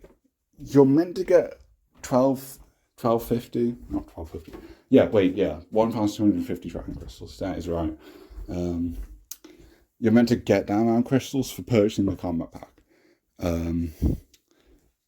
I can't tell where, and I'll make a survey on this to make it more known. But if you have the combat pack, contact WB support. They asked me for like a receipt, like a digital receipt thing that I got when I bought the thing from the eShop, the pack. And then they asked for like a network status thing, which you can access through like a very specific button combination on the menu.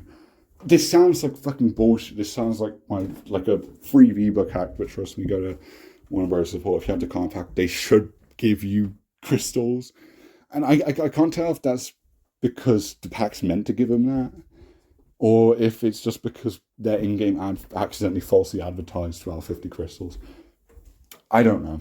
But yeah, you can get an extra few Dragon Crystals. which that's nice. Like I can get like quite a good amount of skins there. I can't get it all though. I can't get all the stuff there. Again, it's just you gotta buy stuff. You gotta buy the microtransactions to complete the customization, which is so dumb. It just shouldn't be a thing, you know. Make them skin packs, you know, do that, or just have a replenishable way to get crystals. It's still not ideal, but then, yeah, I think either those would work. What they've done does not, and it comes across as very greedy. And again, it's Warner Bros. You know, just trying to force live service, greedy bullshit into their games. It's a shame. Again, not the end of the world, and again, you can get a lot for free, which is kind of neat because in a normal game they'd be paid DLC skins, so you do get some for free. But the problem is, if you want any more, then you're not going to buy them because the microtransaction price is so absurd. That's where the issue really comes. And just in general, like the quality of the skins aren't that great. You know, the free Air skin remakes, they're still cool because of the foundation they're based off of, but there's like such fucking weird downgrades and they look so lazy, and yeah, they're just not £8 worth of quality. They're worth it for like spending your free crystals on, you know, like why not? It's kind of cool to have that. But yeah, and they'll keep adding more. I know the next season will no doubt add a few more skins. So you're just gonna get more and more. You're gonna get more and more added. Again, it's $12.50 for free fatality. That's dumb. And there's that whole outcry on how it was that price for. But I can't remember what it was. I think it was a whole 1,000, not $12.50 for the Halloween fatality. And they changed it to be a bundle when people complained. That doesn't make it better. That's still so overpriced. All you've done is highlight how overpriced your cosmetics are to begin with, that you somehow think that's a reasonable bundle. It's not. It really is not. So yeah, that all sucks. Again, the grind to actually get anything also kind of lame. It's still the second best cosmetic system in the series though, because it's more than just one old costume. So, but yeah, MKLM puts it to shame, man. Hell, Injustice 2 puts both to shame. They're just downgrading each NRS title, and I don't get why. Especially when you're like having all these microtransaction stuff. So you're putting a focus on these cosmetics, but you're putting just fundamentally less effort into it. It's weird. I don't like a lot of designs for characters. A lot have grown on me though, because it kind of started with I don't actually like any designs for any characters, to me going, I think everyone has at least an alright design, you know. One I think like struggles is Havoc, and part that's because his gear doesn't even work. I think Havoc's is sort of a struggling character in general. But yeah, that's kind of my thoughts on cosmetics. I think they've got dumb practices behind it. Clearly that's how it's put into it. But it's still fine compared to the franchise's history of cosmetics. It's just MK11 specifically is just sort of gold standard in it, and they failed to follow through with it. It's bad, but it is what it is. My final thoughts. I really like the cameo system. There's a lot of game systems I don't even like. So, you know, I've criticised stuff before with this game without having it, without owning it. And I still stand by most of my takes there. The only thing my opinions completely changed on is cameos. Like, they just kept growing on me, and now they're like the one reason I care about this game. If just getting enough cameos, I probably would not be playing it. I think cameos are a great gimmick. I think it's the best thing this franchise has done since Warner Bros. Got involved. Like, genuinely. I think it's so good. I think there is untapped potential in it just because the assist roster is small. It's smaller than the fully playable 5 roster, which doesn't make sense to me. And also you have slots that are just repeat cameos. Although the Sub-Zero and Scorpion cameos are very cool. They're much cooler than the actual playable versions. Kung Lao was just pointless though. It's not even a great Kung Lao, it's just another Kung Lao. Why? He's not even that popular. Like other characters could have done that for. I don't know why he's there. Then you get a gender bent AU Johnny Cage, which I suppose is better than just having another Johnny Cage, but why? Why? Like, you could have these crazy out there cameo picks, bringing like a comics character to the game, or like just an other media character like Asgarth or Defense Round. Just have them show up, and then see how people like them. Take this as an opportunity to bring in these crazy character picks. You know, bring in No Face, bring in Tanzia. Like you have Tremor here. He's already been fully playable though. Like come on, where's the other background cars? Although I don't really care to see him because there's no playable Black Dragon rep, so that was kind of funny. But yeah, like any character is a good pick, assuming they're not already on the playable fighting roster, or I mean, Jeanette's basically Johnny, ain't she? Like even if you're from Unkilling, like make him a cameo, that's fair enough. Because it just reps as many characters as possible. We've already got Spidey in the comic pack. We have 42 MK characters, which also lessens the blow of having guests because there's more just MK characters repped in general. I really like this system. This is a really good roster, even though it does some of the dumbest shit I've seen. Homelander's a guest character. What a joke. Fucking Jeanette Cage. Why? Kung Lao 2. There's 2 Kung Laos on a fucking MK roster. Why? I don't know why. Having 2 Kung Laos is probably the dumbest roster decision in the entire franchise. There is not a sliver of justification for it, other than regular Kung Lao doesn't have his teleport and his spin works differently. But why did you change his moveset like that in the first place then? It's weird. But yeah, even when they waste slots like that, it's still a great selection. I do think they are missing mark on a lot of big, crazy returns. You know, you've had Darius. Motaro's back. That's a fucking huge one. And that should have happened. And I think they kind of know it's a big return because that's a level 25 one. She didn't go another one, level 20 to unlock him. Which I think are cool unlocks. I think that's very cool. Shingo's just awesome, really well designed. I know he's like so situational, but like it's just a very cool moveset. Just incorporating like his conquest moveset, I guess, in the sense that you can have him run around, you can have him punch people, and then you just have him meditate to charge. It's genius. It is the coolest moveset thing I have seen this franchise do, probably. Like period. I genuinely think it might be. I really fucking like it. It's so cool that I prefer Shinko to be a cameo in this game. Because I think you gave him something that you couldn't give a playable returning Shinko. This really cool, like, conquest-inspired Shinko. Like, it's so clever. And then, like, yeah, you've got, you know, Darius back, and the DLC's going to have Avada and we could return, and I think that's kind of nuts. Chameleon! I'm so excited for Chameleon. Chameleon comes out tomorrow. That's fucking hype. That's really cool. To have her back. And like a trilogy style where the ninja she's copying changes over time. Like, it's really clever. They do really cool gimmicks for these characters. It just allows them to do more characters on the roster and more big returns. My initial concern was, this is the only place where the big returns will be. This is where they segregate the 3D era characters. But no, it's just a balance. There's just some 3D era characters on the roster, there's some 3D era characters in the cameo system, there's some classic characters on the full roster, there's some on the cameo roster. Of course, the 3D era characters are still a minority, but it's so much better because there's like 12 or something wrapped in this game. It's really good.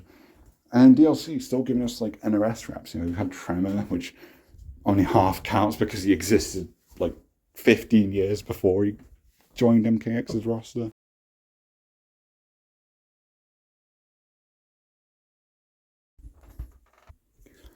And you know, like, Farrah's coming back without Tor, but it makes sense because she's basically the original assist character. Like, you kind of Farrah on her own as a fighter, unless you do her X ending where she becomes the Mutz thing, but I don't see the appeal of that.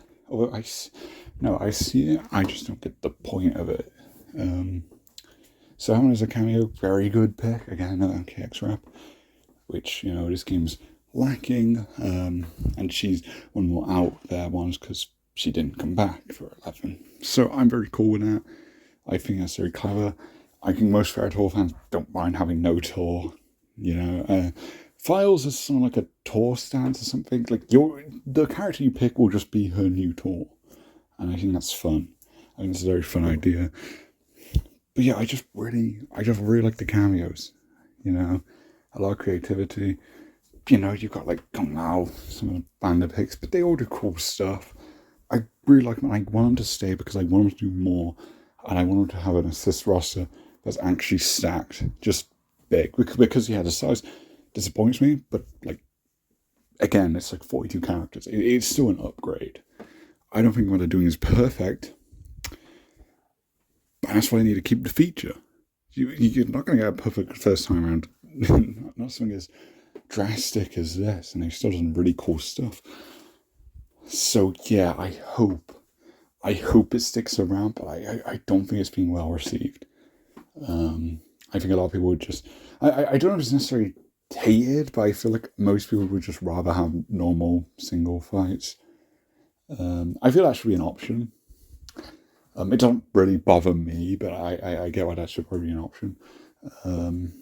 Maybe that's what you do for the next game. Make it an optional mode or something. I don't know. But I think somehow this feature needs to stay around. It needs, because it's the only way we're going to get a lot of MK characters to show up. A lot of returns, but a lot of characters making a, debut to the game from other media, which I don't think this game's doing. But that's something they could do. Or you could just take other NPCs like Kara and Orin, the dragons, like they'd work as assists, I suppose. I mean, they downscaled Goro though, so I guess they don't really want to do big characters, but it's feasible. It is feasible to have any character you want on the cameo roster. So you have that on top of a full roster, and it's cool. How this game, the base roster dropped from 25 to 23, well, technically 24 to 22 because pre-order bonus. And clearly that was Ermic and Quan Chi getting cut, which is a shame. Especially when they're missing costumes out at their DLC. But even so, it's a damn good roster. I said this before, I'll say it again. I'm pretty sure I'm going to do a full Kombat Pack 2, as well as story expansion. Probably going to 38 characters, probably 32 MK characters again, and then 6 guests, as opposed to 5 in 11. I don't know how many cameos that would leave us with. 25 at the least. I don't know if the story expansion would add more. We'll see. But I think that's a good number, even if they have throwaway picks. At that point it does have that quantity. Obviously, not to say there's no quality to the roster. There's just odd picks for the assistant. I personally don't care about guests. I think the guest picks are okay. Omni-Man's cool. He doesn't really fit in MK though. Peacemaker, DC has an actual history of MK. He's an odd pick because he hasn't even showed up in Injustice. Like, I could probably name like at least 50 other DC characters I'd rather see before Peacemaker, but I'm fine with it. I think, I mean, it depends on what his moveset is. Apparently there's eagles in it, so that's neat. If they do like quirky stuff like that, I'll be cool with it. And then Homelander, no, I can't get behind that. I don't think he's much of a fighter. I don't get the point of that, but it is what it is. You didn't even get the guy. You can't even get the guy to voice him. But yeah, I can accept that because, especially when you get cameos in the DLC in between waits, like Homelander release date, not release date, Homelander trailer whenever that comes. Yeah, there's gonna be a cameo coming alongside it. So I still got something to get excited for. Unless it's Janet Cage, and that'll be a pretty poor release. Homelander and Janet Cage. Definitely the two characters I'm least excited for. But yeah, it is what it is. I like the roster. I think that the cameo system... Air combat coming back, which I don't know why they don't call it air combat. They call it like aerial combos now, instead of just marketing it as the return of air combat from Armageddon. Because it is. It is probably the most, like, accurately redone 3D era mechanic that they've brought back. It is very faithful. The only change they made, which is the only one I could think they could make, it's the only thing that I think they could improve upon the feature with, is essentially just giving each character their own air combos, their own strings. And they did that, along with like a lot of air special moves. Like Baraka turns to a fucking hedgehog in the air. It's crazy. So yeah, the movesets are cool. I noticed a lot of them tend to have less combo strings than say MK11, even with the air combos. For this style of game, it doesn't bother me. It's not my preference though. And that's the thing. The gameplay changes don't bother me. I think they work for this game. They're just not my preference.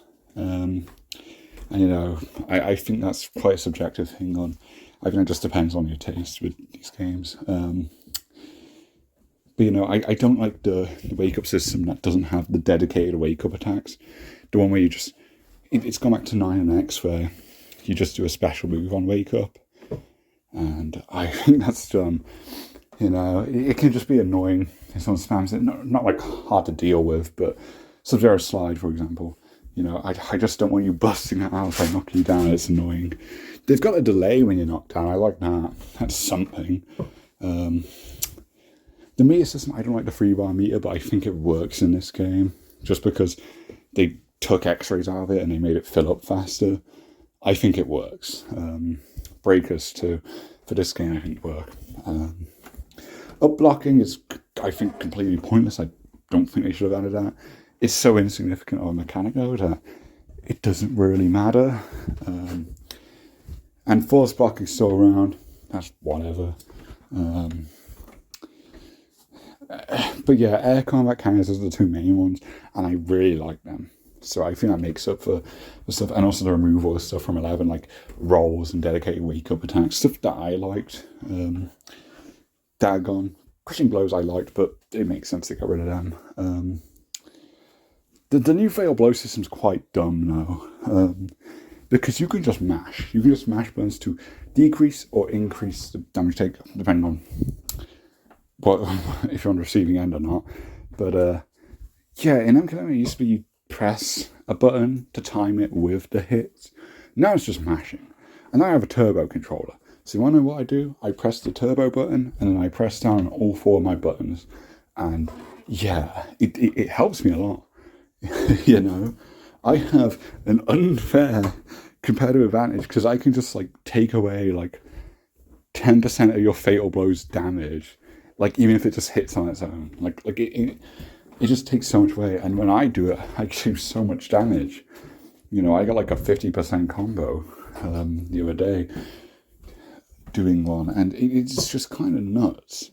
I don't think they consider time turning drops. I'm at a competitive advantage. I'm saying it's dumb. I'm saying it's very dumb. It's just, there's no strategy to it anyway. Fatal blows in this game, I think they've made them good because they have that, like, and it's not too fast. It's not too slow, it's not too fast.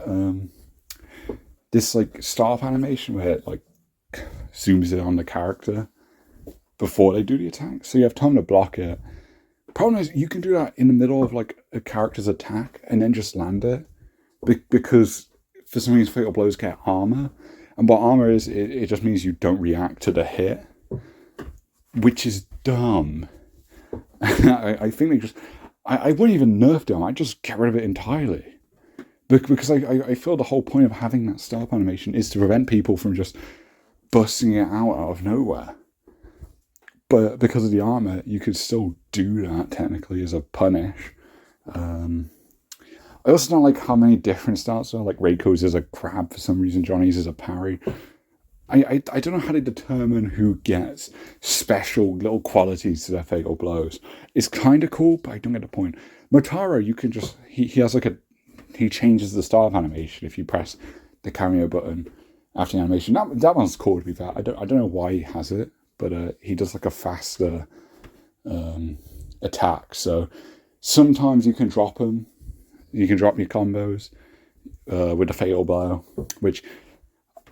It's something I like but don't like. You know, again, it's having more strategy. But also, it's kind of annoying to just drop it. I don't know. I feel like the middle ground is have fatal blows doable in basically any juggle combo. However, just get rid of the armor. You know, I feel that's a fair thing, and also just get rid of button mashing. I still think it's fine. I think the thing's fine. I also just think it's unnecessary, and it's more annoying than anything. But it is what it is. Again, it's not ideal, but I think this is a step forward for it. So yeah, it doesn't bother me too much. And the animations have a bit of variety this time because you have the cameos doing half and then the fighter doing the other half. So that's nice, and I think they're just faster animations in general. I could be wrong, but yeah. I haven't really talked about like fatality and stuff. Those are neat. They had there's a few problems on Switch one. It's a nice slowdown, although less than 11 surprisingly. But they patched quite a few. Like Lime's second fatality, she sounds like her lion spirit thing, and it's meant to grab the head, but like the head would just be in a complete wrong position. But they've patched that. Or like Quan Chi's fatalities, they patched it so that the opponent actually reacts to getting stabbed, because they'd just be they just won't react against stabbed by the gas pains. Fatalities in this game, I think they're a lot faster. Your average one, cameo fatalities especially, I like cameo fatalities. You get extra XP for doing them, so there's an incentive to do them, which has its ups and downs because it just means people are going to do fatalities more. But and also because they track them online. But they annoy me less. You know, I think they're kind of fun. They're not overly gruesome as well. And yeah, the Omni-Man fatality would crash the game, and I don't think it does anymore. I could be wrong because I haven't thoroughly tested that, but I think the patch update they released had a focus on reducing crashing, which never happened frequently anyway, mind you. But yeah, you notice it would just happen with the Omni-Man fatality at least half the time. But yeah, brutalities, I think there's less in this game than 11, although I think 11 added a lot post-launch. I don't think this game's going to do that, but I could be wrong, because I mean, evasions, you could always have that as a reward. But I don't think they've done that yet, so... But there's still plenty of characters. I notice there's a lot less specific requirements. The requirements are typically now, and this isn't for all, but a lot of the requirements are simply just a certain button press input, rather than you've got to meet this requirement to be able to trigger the brutality animation. Somewhat different. Like I've seen a projectile one that requires you to do it at full distance, but it's a lot more rare, and I actually quite liked that because it added a challenge, which made doing the brutalities more satisfying. But it is what it is. Also, stuff like taking heads off or something that has like ragdoll physics, and the head does not have like a designated spot to land. And on Switch, you can just go all over the place, which has its ups and downs. Like, I think a cool thing is that you can just like completely knock someone's head off screen, and that's kind of wild. The downside is it can do weird stuff like phase through the opponent's body. It does weird stuff like that. But yeah, overall it's fine. Although online, I've noticed you do brutality. Offline sometimes even, the game speeds up, which is peculiar. It does the opposite of a slowdown. It speeds up. And I'm not sure how that works, but yeah, it speeds up, and like it'll often cut like the brutality dialogue short, and sometimes we'll just hear it sped up. It's weird. I guess they implemented that as a way to get things to the continue screen, I suppose. But yeah, I'm not sure about that one. It's a bit odd, and in a Switch port, when characters talk, the facial expressions don't change. They don't change at all in game. In like animations like fatal blows and fatalities, they do, but yeah, they don't otherwise. And even in brutalities, where they'll look at the screen and say something, you can very clearly tell their mouth ain't moving. So yeah, little things like that are just... It's just the Switch port for you. It's... Overall, just my final thoughts. I think the Switch port's good. And because it got just review dumped, which rightfully so at launch, but we're now at a point where people keep shitting on it without understanding the state it's truly in, which is creating quite a misconception, because I think this is very playable, and despite some pretty annoying bugs, the biggest one is just universal on all consoles, the desync issue. I think it's a impressive port, despite some shortcomings, of course. But yeah, they're still working on patches and stuff, and the game is taking such a price cut. Like most retailers will sell it at like up to half price. It'll be like 33 to 50% off. Which I don't think this game anyway is like really worth 60 quid, but 30 or 40, yeah, sure. And then if you want the Kombat pack, you basically got it for free because you've saved like half off. So I can't complain too much. You know, I've sunk over 100 hours into this, and I've only had it for a few weeks now. Which is funny. I did not intend to even get this game. I got it as a gift for Christmas. I was like, I'll try it out. And I was like, okay, I actually quite like this, despite some issues. So yeah, that's what I mean when I said I kind of like it. I like it. I like the cameos. I like the air combat. You know, I want to learn more characters and stuff. I, again, don't like the side content that much. The cosmetics have taken a hit. The story blows ass. The lore is garbage. Most of my opinions from before have been retained, but in having the mindset of I'm booting this game up, I'm playing it. I'm playing it quite a lot. Like yeah, I enjoy it. You know, I do enjoy it, and I think if you can get a discounted price, I think it's worth it. £60, no, no. Even on next gen, do not spend £60 on this. And even better, maybe wait until their inevitable Ultimate Edition, because there's going to be a lot of pricey DLC, I imagine. I think that's sort of inevitable, which I don't know what I'm doing with that, because I'd probably end up wanting it. I don't know, we'll see. But yeah, I love doing more content, and I will too. I just don't know what. Probably less of this game, I imagine. But yeah, it's curious. Again, it's similar to MK11 in the sense of I actually do dig the gameplay, despite some issues I have. But then I don't like anything else, which is different to 9 and X, where I don't like the style of those games. And I think this game tries to go back to those games a bit, but it still managed to do stuff that I like. So yeah, I think it's fine. Again, for the amount I spent and the time I've gotten out of it, I can't complain much. That's just it. You know, I think it's a fun game. I fucking hope we get some updates, more updates, which I think we will. I think give it like a few months, like into like summer, see what the state of the game is in then. You know, I saw it's quite playable now, but yeah, they'll add more stuff, of course, which is exciting, but also it does make the game feel incomplete. But yeah, I've already talked to death about that, so I don't really have anything else to say.